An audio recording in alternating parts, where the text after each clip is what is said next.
Біз ел қатарлы қарапайым отбасы болдық. Үйде тек қыздармыз. Анам бар өмірін бізге арнады, ал әкем ол үнемі жұмыста. Ол бала тумады деп анама кінә артқан емес. Бірақ оның жоқтығы да, барлығы да біз үшін бірдей еді.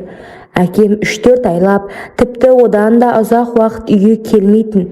Келген күннің өзінде бізбен көп сөйлеспейтін де, сырласпайтын. Біз анамыздың жылуына оранып, оның мейірімімен ғана өсіп өндік. Әкемізді жақсы көретінбіз, бірақ оның бізбен бірге болмауы жүрегімізде бір бос кеңістік қалдырды. Кейде ойлаймын, егер әкем үйде көбірек болса, біз мүлде басқаша болар ма едік деп. Бірақ тағдыр осыны бұйырды. Әйтеуір әкеміз бар, сол үшін де қуанамыз. Мен үйдің 3-ші қызы болдым. 2 әпкем және сіңілім бар. Үлкен әпкем мектеп бітіре сала алып қашудың құрбаны болды. Бәрі бір сәтте өзгерді. Бір түнде басымыз ауған жаққа босып кетуге мәжбүр болдық. Әпкем кеше ғана мектеп бітірген еді ғой, жап-жас, болашағы алда, оқу оқып, арманын жүзеге асыру керек болатын. Бірақ бәрі әп-сәтте құрыды. Анам шыдай алмады, ашуға булығып, әлі жас қой, оқуы керек, оны алып кетемін деп жанталаса қарсы болды. Әкем болса сабырлы әрі қатал, кеткен қыз кетті, босаға аттап қойды. Енді оны жайына қалдыр, дастарханды жай, келген құдаларды күтеміз деп соңғы сөзін кесіп айтты. Анам жылап жүріп амалсыз көнді. Мен сол сәтте әкемді жек көріп кеттім. Әпкемнің біз үшін құны жоқтай көрінді. Әкемнің бізге деген мейірімі де, жанашырлығы да жоғын сол кезде түсіндім. Оның айтқан сөздері жүрегімді жаралады. Мен небәрі 15-те едім. Бой жетіп келе жатқан шағымда өмірдің осыншалық ауырлығын сезіну маған тым ауыр тиді. Әпкемнің бізден алшақтап, енді қайтып үйге оралмайтынын ойлап, жүрегім қанжылады. Оны сағындым. Жай ғана әпкемнің күлкісін, жанымда болғанын аңсадым. Бірақ енді оның бәрі өткен шақ болып қалды. Сол бір күн бәріміздің есімізде мәңгі қалды. Әпкеміздің тойы алғашында көңілсіз көрінгенін байқап, іште алаңдап едім. Бірақ көп ұзамай бәрі түсінікті болды. Әпкемнің жүзіндегі бақыттың белгісін байқамау мүмкін емес еді. Сол тойда әпкем өзінің сүйген жігітіне тұрмысқа шыққанын білдім. Бәрімізден жасырып, онымен кездесіп жүрген екен. Бұған дейін байқамағаным үшінді өзімді кінәлағандай болдым. Бірақ әпкемнің бақытын көріп менде қуанып кеттім. Той шын мәнінде керемет өтті. Әпкемнің арманы орындалғандай көрінді. Бәріміз мәз-мейрам болып тарқастық. Арада 3 жыл өтті. Әпкем мен жездем бөлек шығып қалада тұрды. Ал мен мектепті аяқтап, оқуға түсу үшін өзімнің жолымды іздеп жүрген едім. Әпкем тұратын қалаға оқуға тапсыруға шешім қабылдадым. Тіпті ойланбастан таңдай салған қала еді. Бірақ менің таңдауым дәл келді. Грантқа түсіп, сол қалада оқу бақыты бұйырды. Үйдегілер бұл жаңалыққа қуанды. Бірақ бәрінен де әпкемнің қуанышы ерекше болды. Ол маған дереу телефон соғып, «Жадок, жатақханаға жатпайсың, менің қасыма кел, жездең де сені шақырып жатыр, біздің үйде бол», деді шынайы қамқорлықпен. Анам да риза болды. Содан мен чемоданымды жинап, әпкем тұратын қалаға пойызбен аттандым. Вокзалда жездем күтіп алды. Оның жылы шырайлы күлкісі мен әзілдері менің көңілімді көтеріп жіберді. Осылайша мен әпкемнің отбасына жақын бола түстім. Жаңа өмірім осылай басталды. Алғашқы студенттік өмірім басталып кетті. Әпкем мен жездем мені ешқашан ақшадан қыспады. Барлық жағдайымды жасады. Әпкемнің тұңғышын қарайтын едім. Балаға қамқор болып жүргенімді көріп, жездем де маған ерекше жақсы қарады. Мүмкін сол үшін бе, әлде басқа бір себеп бар ма, оны алғашында түсінбедім. Көп ұзамай әпкем 2-ші баласына жүкті екенін білді. Бірақ оның жүктілігі қиын болды. Токсикозы қатты мазалады. Әпкем әлсіреп, жиі демалуға мұқтаж болды. Ал мен үйдегі шаруаны өз мойныма алдым. Сол кезден бастап жездемнің мінез құлқы өзгеріп шыға келді.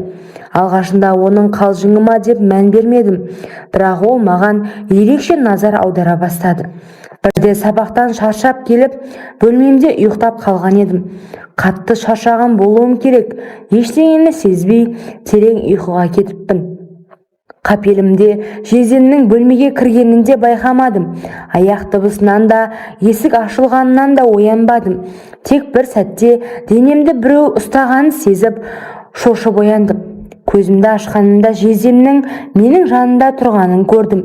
Оның бет әлпетіндегі өзгеше жүз, қолдарының маған тигенін сезгенде бойымда қорқыныш билеп алды. Ол шегінбей, тіпті жақындай түсті. Түк түсінбей, үнсіз қалғанмен қатты дауыстап жібердім. Не істеп жатырсыз? Әпкеме айтып беремін деп айқай салдым. Жездем абдырап қалып, ештеңе деместен бөлмеден шығып кетті. Сол сәтте мен не істерімді білмедім. Бұл оқиға мені әрі шошытып, әрі намысыма тиді. Мен әпкеме бұл туралы айта алмадым. Себебі ол токсикозбен қиналып жүрген еді. Оған ауыр соғатынын білдім. Бірақ бұл оқиға менің жездеме деген барлық сенімімді жойды. Бірақ менің жаным шатасып, сезімдерім араласып кетті. Алғашында жездемнің сол әрекеті жүрегімді жаралап, қатты ашуланған едім. Бірақ уақыт өте келе, сол бір сәт есіме түскен сайын бойымда түсініксіз сезім оянатын болды. Оның мені асықпай ұстағаны, денеме тиген алақандары көз алдымнан кетпей, көңілімді мазалай берді. Бұл ойлар маған маза бермейтін, өзіме өзім ыза болдым. Неге мен бұл туралы ойлаймын? Неге сол бір сәтті қайта сезінгім келеді? Бұл сұрақтардың жауабын таба алмай, күндерім ауырлап кетті. Бір жағынан бұл дұрыс емес екенін түсіндім, бірақ екінші жағынан жүрегім басқа нәрсені қалағандай көрінді. 10 күн демалып келген әпкем токсикоздан айықпады. Екінші мәрте платный емханаға тағы жатты. Сол кезде мен өзіме ие болмай сезімге берілдім. Ашық киініп жездемнің көзіне түстім. Ол да шөлдеп жүрген. Маған сүрекше жабысып бастады. Әйелді қалай жасау керек екенін білетін тарлан ғой. Ауырғаны соншалықты айқайлап жылап жібердім. Ол мені жаным деп сүйіп барады. Енді жасама деп жыладым. Қатты ауырып жатыр. Астымда әбден қанмен бүлінген, бірақ жездем бір нәрсе берді. Осыны ішсен қояды, кәні ішіп ал деп су әкеп ішкізді. Жарты сағаттан соң мен сорлы қайтадан бастап таңға дейін жездеммен болдық. Одан кейін бала көтермейтін нәрсені де жездем әкеп берді. Оқуымды бітіргенше жездем екеуміз махаббат болып жүрдік. Әпкем ештеңе сезбеді. Оқудың соңғы курсында қыз жігіттер болып көлдің жағасына қыдырып бардық. Көбінің жігіті бар. Тек ол кезде ешқандай жігітпен жүрмедім. Тек жездемді жақсы көргенім бар. Көлік жағасында іштік жедік. Жаман суды көп ішкенмен өзімді ұстай алмай әр жігітке жабыстым. 3 қыз, 6 жігіт болып барғанбыз. 2 қыз жігітімен оңаша кетіп қалды. Мен 4 жігітпен қалдым. Әр қайсысына жабысып, өзімнің берілгенім есімде. Олар мені кезек-кезек жасап жатты. Мен рахат алдым. Таңға дейін 4-еумен болдым. Тіпті жалықпадым. Бірақ 2 аяғым ауырып жүруім қиындай түсті. Таң ата үстім сасып үйге келдім. Орланып ақырын кіріп душқа түсіп жуынып алдым. Сағат түскі 11-ден өте әпкем оятып, ауылға бір шаруалармен кетіп бара жатқанын айтты. Ұйқылы ояу ұя деп қайта ұйықтап кетіппін. Кеш болғанында байқадым. Жездем келіп оятып алды. Содан өзінің тірлігіне көшіп бастады. Бірден білді ол. Кешегі түннен кейін менікі ісіп кеткен. Мойнынан қылқындырып, кіммен болдың? Неше еркекпен болдың? Деп ашуланып сұрақтың астына алды. Қатты ашуланып сұрағына жауап алған соң менен көңілі қалды.